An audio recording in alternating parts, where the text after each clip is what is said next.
Hello दोस्तों, स्वागत है आपका हमारे YouTube channel DLS study point पर।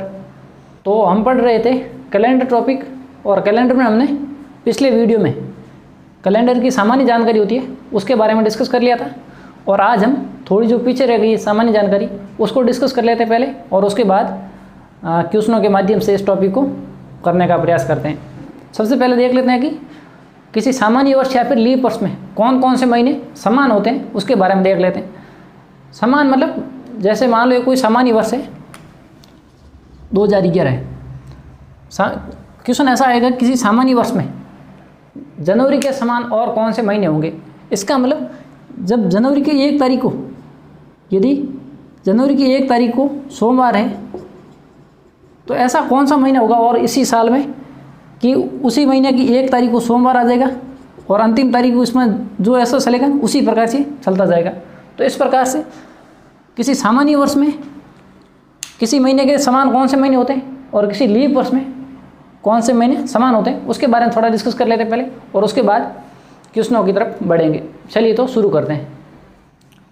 तो ये रहे दोस्तों आपके सामने कि किसी सामान्य वर्ष में कौन कौन से महीने समान होते हैं और किसी लीप वर्ष में कौन कौन से महीने समान होते हैं, मतलब उनकी तारीखें क्या होगी, तारीख और वार समान होने वाला है। तो एक बार आप इसको देख लें कि किसी सामान्य वर्ष में जनवरी के समान कौन सा महीना होगा, अक्टूबर होगा। फरवरी के समान कौन सा हो जाएगा, फरवरी, मार्च और नवंबर। और अप्रैल के समान कौन सा होगा, जुलाई। और सितंबर के समान कौन सा, दिसंबर हो जाएगा। और यदि लीप वर्ष की बात करें तो जनवरी के समान होगा अप्रैल और जुलाई, फरवरी के समान कौन सा होगा, अगस्त होगा। और मार्च के समान हो जाएगा नवंबर, और सितंबर के समान कौन सा हो जाएगा, दिसंबर हो जाएगा। तो क्या होता है, इन दोनों में कंफ्यूजन होने का चांस रहता है। तो आज हम सीखने वाले हैं कि इसको किस प्रकार से समझकर हम उसी टाइम इसको ज्ञात कर सकते हैं। चलिए तो सबसे पहले देखते हैं कि सामान्य वर्ष के किसी जनवरी के समान कौन सा महीना होगा उसको कैसे निकालते हैं। तो देखो दोस्तों, सब निकाल लेते हैं अपन, शुरू करते हैं। तो सबसे पहले आपको क्या करना है, महीनों के नाम लिख देना है, शॉर्ट में लिख देना। ये जनवरी, फरवरी, मार्च, अप्रैल, मई, ये जून, जुलाई, अगस्त, सितंबर, अक्टूबर, ये नवंबर और ये दिसंबर। इस प्रकार से सभी महीनों के नाम लिख देना है। और आपको यदि कोड याद है तो कोड लिख दो, नहीं तो क्या करो, कोड लिखोगे तो क्या होगा, बढ़िया होगा। विषम दिन जितने बच रहे हैं वो, क्योंकि अभी नहीं तो जोड़ने में थोड़ा टाइम लग जाएगा, उससे क्या होगा, टाइम ज़्यादा लगेगा। तो देखो जनवरी सामान्य वर्ष की बात करें हम पहले, तो जनवरी कितने की होती है, 31 दिनों की होती है। 31 में 7 का भाग देंगे, सप्ताह बना लो, पीछे विषम दिन रहे उसको लिखना है बस। तो जनवरी में रहेंगे 3, फरवरी सामान्य वर्ष है तो फरवरी होगी 28 की, 28 की होगी तो विषम दिन कितने, 0। मार्च के कितने, 3। अप्रैल के कितने रहेंगे, 2 रहेंगे, इसके 3, ये 2, ये 3। जुलाई और अगस्त के क्या 31 दिन होते हैं महीने में, तो 3 विषम दिन रह जाएंगे। सितंबर में 2, अक्टूबर 3, नवंबर 2 और दिसंबर में 3। बस 2 3 ऐसा चलता रहता है। एक ही ध्यान रखना है कि जुलाई और अगस्त में 2 लगातार 31 के महीने होते हैं, और एक फरवरी का ध्यान रखना है कि उसमें क्या होता है, या तो 1 विषम दिन रहेगा या फिर 0 रहेगा। लीप वर्ष है तो 1 रहेगा, सामान्य वर्ष है तो 0 रहेगा, ये ध्यान रखना है। अब देखो, अब पूछेगा क्या कि किसी सामान्य वर्ष में जनवरी के समान कौन सा महीना होगा, तो ये रहा जनवरी। तो अब यहाँ से आपको काउंट करना है। अब ये विषम दिन तो ऐसे बचेंगे, तो क्या करना है, यहाँ से आपको इसको, इस गिनती को काउंट करते जाना है। 7 के विभाजित वाला संख्या आ जाएगी, 7 से विभाजित होने वाली, उससे जस्ट अगला महीना होगा वो क्या हो जाएगा, इसके समान होने वाला महीना हो जाएगा। चलिए यहाँ से अपन काउंट करते हैं जनवरी के समान। तो जनवरी के विषम दिन कितने, 3, फरवरी के 0, ये 3। अब देखो अपन को काउंट करना है, जहाँ 7 से विभाजित होने वाली संख्या आ जाए वहाँ अपन को रुक जाना है। तो देखो 3 3 6 2 8, यदि 7 आता तो हम यहाँ रुक जाते, लेकिन क्या 6 से कितना हो गया, 8 हो गया, 7 20 में आ गया, तो ये 20 वाली नहीं लेनी, तो वापस काउंट करें। 3 3 6 और 2 हो गए 8। तो अगली संख्या देखो 14 कब आ रही है, वो देखो 8 3 11 12 13। अब 13 से 3 जोड़ेंगे कितना हो जाएगा, 16 हो जाएगा। 14 तो आई नहीं, तो ठीक है 16। 16 में 3 जोड़े तो कितने, 19। 19 में 2 जोड़े तो कितने, 21। 21 क्या होगा, 7 से विभाजित हो रही है यहाँ तक कितने हो रहे हैं, कुल 21 हो रहे हैं। अब ये यहाँ जनवरी से लगाकर सितंबर तक कुल विषम दिन कितने हो रहे हैं, 21 हो रहे हैं। अब इन 21 विषम दिनों को वापस सप्ताह बना सकते हैं। इसका मतलब इसमें 7 देंगे, भाग कर देंगे तो इन विषम दिनों से कितने सप्ताह बन जाएंगे, 3 सप्ताह बन जाएंगे। इसका मतलब यहाँ तक तो हो जाएगा। बस यहाँ ध्यान रखना है कि कहाँ तक हुए थे, ये होता सितंबर तक। कितने दिन हो गए, 21 हो गए, उसमें 7 का भाग पूरे पूरे से लगा है। इसका मतलब अब क्या हो जाएगा, जनवरी के समान कौन सा महीना होगा, सितंबर से जस्ट अगला कौन सा हो जाएगा, तो अक्टूबर हो जाएगा। तो ये रहा देखो, जनवरी के समान कौन सा महीना होगा, अक्टूबर होगा। आगे और देख ले रहे, अब देख रहे हैं फरवरी के समान। तो देखो फरवरी ये रहा। अब देखो फरवरी में विषम दिन कितने रहने, 0। अब विभाजकता 7 से गुण, जो 7 की गुणज वाली हम ले रहे थे, तो 0, 7, 14, 21 ऐसा होना चाहिए। अब देखो फरवरी में सामान्य वर्ष है तो कितने दिनों की होगी, 28 की होगी। 28 में तो क्या होगा, 4 सप्ताह पूरे पूरे बन रहे हैं, तो यहाँ तो 4 सप्ताह पूरे हो जाएंगे। इसका मतलब अगले महीने को क्या होगा, 1 तारीख को वही बार आ जाएगा। तो एक तो ये सामान्य वर्ष आते ही क्या हो जाएगा, फरवरी के समान कौन सा हो जाएगा, मार्च हो जाएगा। तो एक तो हो जाएगी ये वाला, क्योंकि यहाँ 0 विषम दंड रहे और 0 से इसका मतलब वो बार जो फरवरी की 1 तारीख को बार था वही मार्च की 1 तारीख को आ जाएगा। तो यहाँ तो एक तो ये हो जाएगा सीधा। अब आगे और कोई होगा तो उसको देख लेते हैं। अब देखो यहाँ से काउंट कर लेते हैं, एक तो ये हो जाएगा, एक तो ये कौन सा, मार्च, जो ये मार्च दे रहा है। अब आगे यहाँ से काउंट करो, फरवरी का 0, ये 3। अब यहाँ 7 का गुण जा जाए, वहाँ तक अपन को चलना है। तो 3, 2, 5, 5 और 3 कितने हो गए, 8 हो गए। 8 और 2 10, 3 13, ये हो गए 16, 14 से आगे हो गए 16, 16 और 2 कितने, 18, 18 और 3 कितने, 21। यहाँ तक आते कितने हो गए, 21 हो गए। 21 7 से पूर्णतः विभाजित है। इसका मतलब एक तो हो जाएगा फरवरी, फरवरी के समान कौन सा, मार्च। अब अगला कौन सा हो जाएगा, यहाँ तो हुए थे कितने, 21, बस इससे जस्ट अगला महीना कौन सा आ रहा है, नवंबर आ रहा है। तो फरवरी के समान कौन कौन से महीने हो जाएंगे, एक तो हो जाएगा फरवरी, दूसरा हो जाएगा मार्च और तीसरा कौन सा हो जाएगा, नवंबर। चलिए अब ये अप्रैल वाला देख लेते हैं। ये रहा अप्रैल। बस अप्रैल को, इस महीने को 7 में काउंट करना है। जहाँ 7 से विभाजित होने वाली संख्या आ जाए वहाँ तक काउंट करना है। 2, 3, 5, 5 और 2 7, यही हो गए। ये तो यहाँ तक कितने हो गए, 7 हो गए, ये 7 हो गए। अब 7 में 7 का भाग देंगे तो 0 आ जाए, एक बार जाएगा, ये पूरा सप्ताह बन जाएगा। इसका मतलब अप्रैल के समान कौन सा होगा, इसको तो 7 में काउंट करना है, ये वाला लेना, उससे जस्ट अगला। तो ये कौन सा हो जाएगा, जुलाई।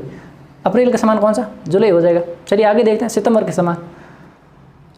सितंबर का है, ये रहा सितंबर। सितंबर के समान कौन सा महीना होगा, ये रहा सितंबर। सितंबर से आगे काउंट करो भाई, काउंट करो।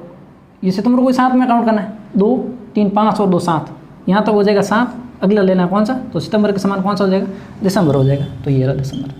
अब देखो पता करना है कि सितंबर से पहले वाला तो कोई महीना समान नहीं है, वो भी पता करना है।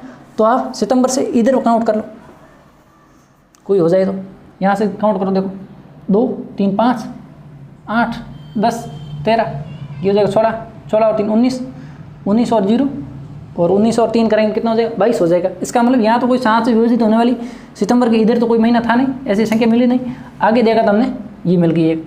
अब देखो और रह गए मई जून, ऐसा कुछ आया ही नहीं महीना। तो मई और जून के समान कोई सामान्य वर्ष में ऐसा महीना होता ही नहीं ना। देखो यहाँ आ रहा है, इसका मतलब मई और जून ऐसा ऑप्शन मिल जाए आपको तो आपको सीधा काट देना है। और क्या ध्यान रखना है, मई जून कहीं नहीं आ रहा। यदि आप यहाँ से अब काउंट करेंगे तो भी आपको ऐसा नहीं मिलेगा। और उम्मीद करता हूँ कि ये तरीका सबसे बेस्ट रहने वाला हमारे लिए, क्योंकि इन दोनों में कौन कौन से महीने समान होते हैं उसमें पूरा कंफ्यूजन होने का चांस रहता है। तो इस विधि से आप आसानी से उसी टाइम आप याद कर सकते हैं। चलिए एक बात यहाँ देखो, किसी सामान्य वर्ष में भी देखो दिसंबर और सितंबर, ये दोनों महीने समान आ रहे हैं किसी सामान्य वर्ष में भी। और लीप वर्ष में भी देखा जाए तो कौन से, सितंबर और दिसंबर। तो कभी कभार ऐसा भी क्वेश्चन सीधा पूछ लिया जाता है कि ऐसे कौन से महीने हैं जो किसी सामान्य वर्ष और लीप वर्ष दोनों में समान होते हैं। तो कौन से होते हैं, सितंबर और दिसंबर यहाँ भी है और सितंबर और दिसंबर यहाँ भी है। तो ये फैक्ट के रूप में सीधा क्वेश्चन आ सकता है, तो आपको ये भी एक ध्यान रखना होता है। चलिए अब फरवरी लीप वर्ष है तो क्या करना है, वो इसी तरीके से ऐसे ही करना है। एक बार थोड़ा आप अपन समझ लेते हैं तो होगा क्या, महीनों के कोड वही रहने वाले। तो क्या करना है हमें, महीनों के कोड वही रहेंगे, लेकिन फरवरी का क्या हो जाएगा, इसमें फरवरी की कितने की होगी, लीप वर्ष है तो फरवरी होगी 29 की। अब 29 में किसका भाग देंगे, 7 का भाग देंगे, विषम दिन कितना रहेगा, 1 रहेगा। यहाँ सामान्य वर्ष था तो कितने रहे, 0 रहा, यहाँ आ जाएगा अब कितना, 1 आ जाएगा। बस अब पूछ ले जाए आपको कि फरवरी के समान कौन से महीने होंगे, तो ये रही फरवरी। यहाँ से काउंट करो, फरवरी को 7 में काउंट करना है। 1 और 3 कितने, 4 और 2 6, 6 और 3 कितने, 9, 9 और 2 11, 11 और 3 14। इसका मतलब यहाँ तक हो जाए तो कौन सा हो जाएगा, यहाँ तक हो गए कितने, 14 हो गए। 7 से पूर्ण थे, विभाजित थे। जस्ट इससे अगला कौन सा हो जाएगा, तो फरवरी के समान कौन सा, अगस्त हो जाएगा।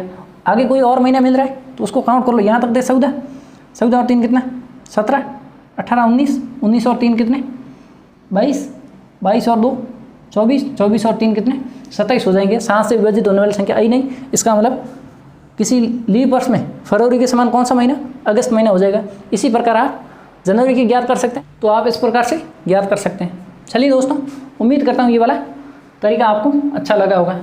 चलिए दोस्तों, जो अब हम पढ़ने जा रहे हैं उसको आपको ध्यानपूर्वक समझना है, यही होगा उससे आप किसी डेट का वार निकालने में आपको आसानी रहेगी। तो आप कोड याद करना, एक कितना 5310, ये कोड है, ये 5310 ये कोड याद करना है। ये कैसे बना है उसको एक बार हम समझ लेते हैं और उसके बाद क्या होगा, हम क्वेश्चनों की तरफ बढ़ने वाले हैं। तो एक इस कोड को पहले समझ लेते हैं, क्योंकि आगे के क्वेश्चनों में मैं इस कोड का प्रयोग करने वाला हूँ। चलिए, इसके बारे में हमने पहले भी थोड़ा डिस्कस तो कर लिया है कि लगातार 100 वर्षों में कितने सामान्य वर्ष और कितने लीप वर्ष। लगातार 100 वर्षों में, 100 वर्षों में लीप वर्ष कितने और सामान्य कितने, ये अभी हमने पीछे वाले वीडियो में डिस्कस कर लिया था कि लीप वर्ष कितने होते हैं लगातार 100 वर्षों में। लीप वर्ष होते हैं 120, तो सामान्य वर्ष कितने पीछे रह जाएंगे, कितने 76, ये हो जाएगा। इतना समझ लो, उसके बाद क्या होगा, हम इसको निकाल लेंगे कि लगातार 200 वर्षों में कितने हो जाएंगे, लगातार 300 वर्षों में और 400 वर्षों में। 400 वर्षों बाद क्या होगा, 20 शताब्दी आ जाएगी, शताब्दी के बाद वापस वही आने वाला है। जैसे आ जाएगा 500, तो 500 में से एक लीप शताब्दी बाहर निकाल लेंगे और पीछे क्या रहेगा, फिर 100 रहेगा। तो 100 को ये रहा, 100 में कितने होते हैं सामान्य, कितने लीप, वो हमें पता है। इस प्रकार से हम ज्ञात कर लेंगे। अब देखो, लगातार 100 वर्षों में लीप कितने, सामान्य कितने, लीप होते हैं 24, सामान्य कितने 76। तो अब यहाँ से कितने विषम दिन बन रहे हैं उसको अपन को ज्ञात करना है। ये 24 है, 24 वर्ष है, और लीप वर्ष कितने दिन आगे बढ़ता है वो अभी हमने पहले डिस्कस कर रखा है कि लीप वर्ष 2 दिन आगे बढ़ता है। इसका मतलब 24 वर्ष है, एक वर्ष 2 दिन आगे बढ़ता है, तो कुल कितने विषम दिन हो जाएंगे, यहाँ से हो जाएंगे कितने, 24 दूना 48 विषम दिन। 48 विषम दिन तो आ जाएंगे यहाँ से। इसका मतलब सप्ताह बन जाएंगे। सप्ताह के बाद कितने दिन विषम रह रहे हैं, 48 दिन, क्योंकि लीप वर्ष में 52 सप्ताह और 2 दिन होते हैं। तो सप्ताह को तो हमने काउंट नहीं किया, लीप वर्ष 24 होते हैं, सप्ताह तो हमने सबको छोड़ दिया है। ऊपर 2-2 के हिसाब से 24 में कितने हो जाएंगे, 48 विषम दिन हो जाएंगे। सामान्य वर्ष से, सामान्य वर्ष में 52 सप्ताह और 1 दिन होता है। सप्ताह को हमने इसमें भी छोड़ दिया, इसमें भी छोड़ लो, तो कितने हो जाएंगे, पीछे विषम दिन कितना था, इसमें 1 था। तो 76 वर्ष से 1 के हिसाब से कितने हो जाएंगे विषम दिन, ये हो जाएंगे 76 विषम दिन, 76 विषम दिन। इसका मतलब लगातार 100 वर्षों में कितने कुल विषम दिन कितने हो गए कुल, तो इन दोनों को जोड़ लो, ये कितना हो जाएगा 14, 1 और ये कितना 12।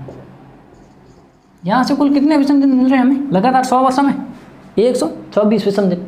अब इन 124 दिनों को क्या करो, विषम दिनों को सप्ताह में बना लो, सप्ताह बना लो, और जो पीछे विषम दिन रहने अपन को सिर्फ विषम दिन लेना है। तो इसमें क्या हो रहा है, इन इतने विषम दिनों से सप्ताह बन सकते हैं। कितने सप्ताह बने उससे कोई लेना देना नहीं, लेकिन पीछे भी कितने विषम दिन रह रहे उसको हमें ध्यान में रखना है।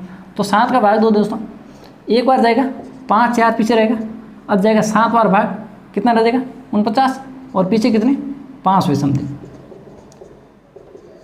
यहाँ से कितने थे भाई, 124 विषम दिन रहे थे, उसमें भी हमने वापस सप्ताह बना लिए, तो 17 सप्ताह और बन गए, और विषम दिन पीछे भी और भी कितने रह रहे हैं, 5 रह रहे हैं, क्योंकि इनका सप्ताह नहीं बन रहा है। तो यहाँ से हमें यही पता करना है कि ये वाली ये संख्या कि लगातार 100 वर्षों में कितने विषम दिन रहते हैं।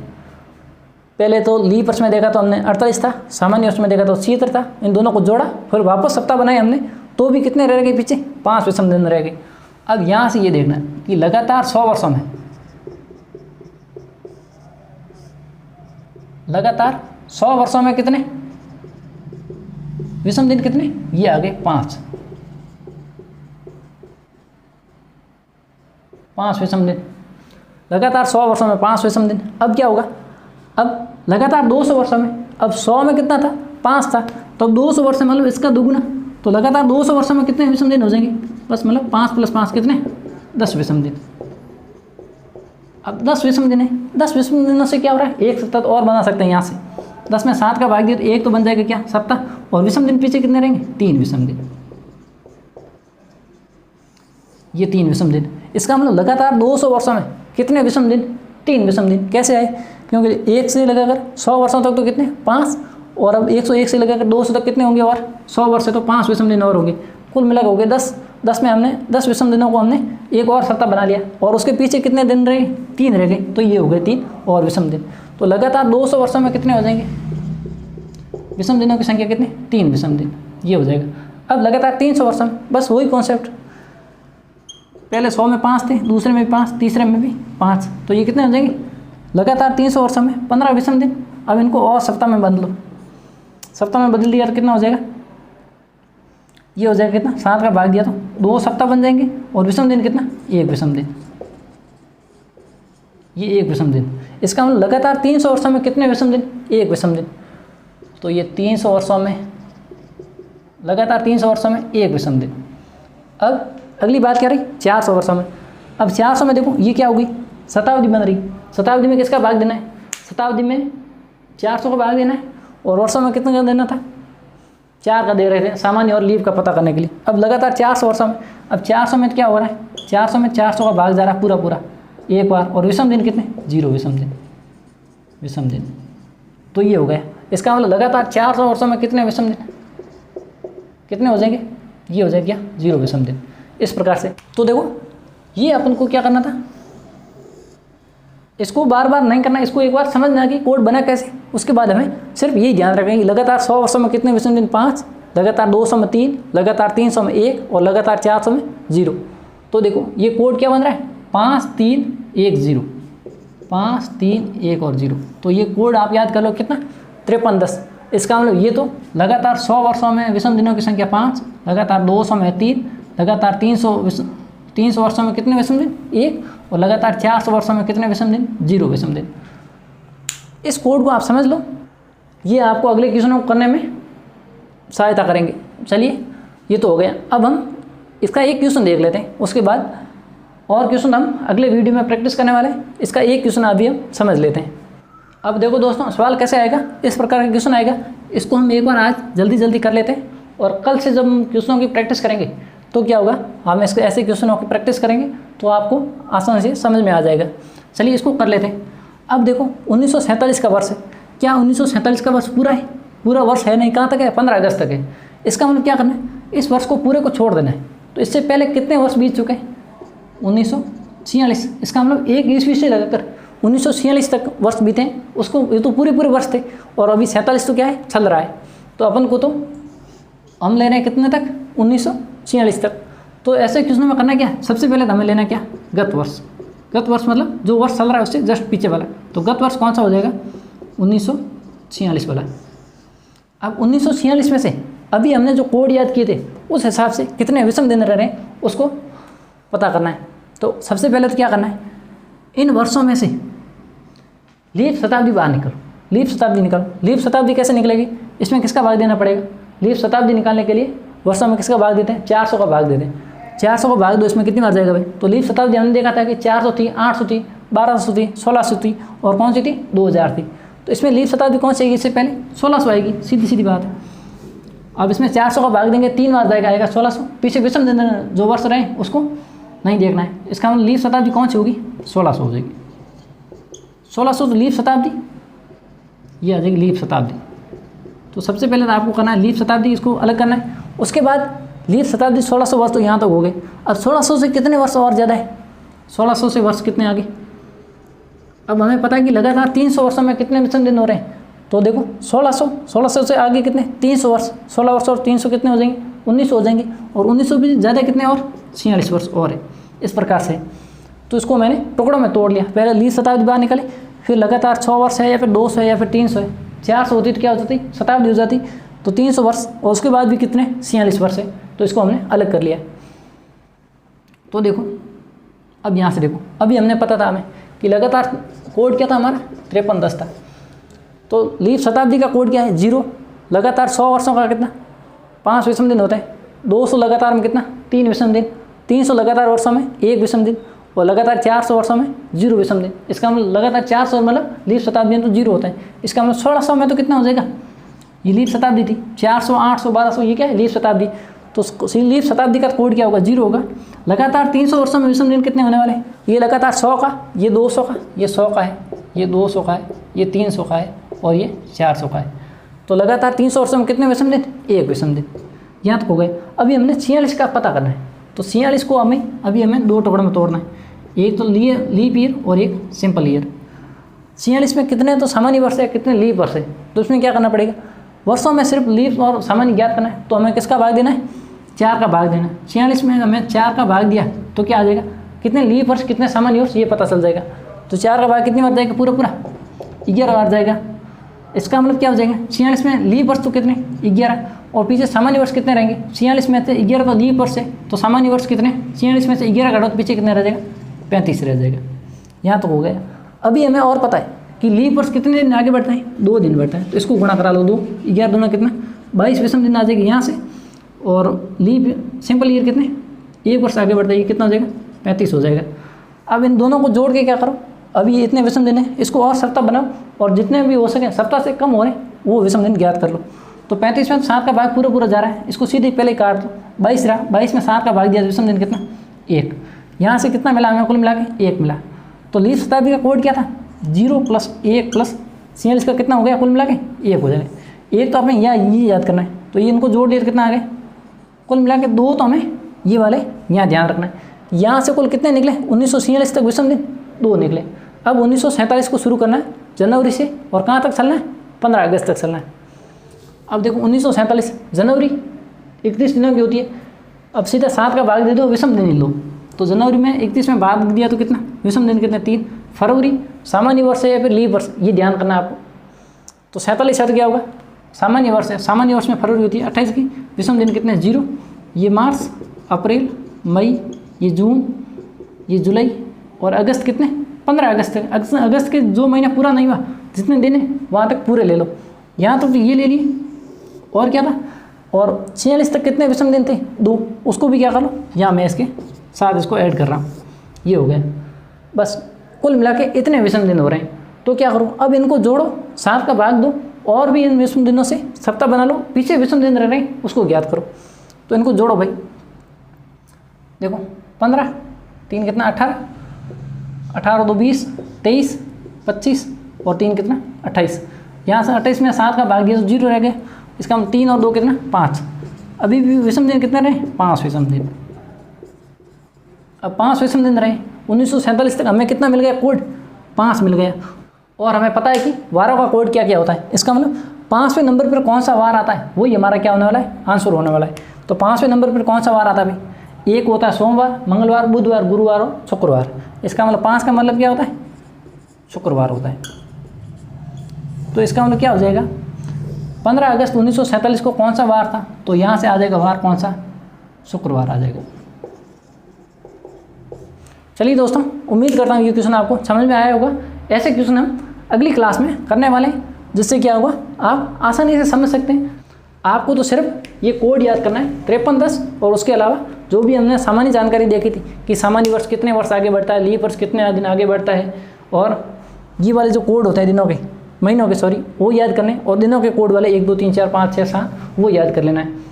तो चलिए दोस्तों, आज के लिए इतना ही, मिलते हैं अगली क्लास में, और आपको इसको अच्छी तरह से पढ़ लेना है एक बार। धन्यवाद।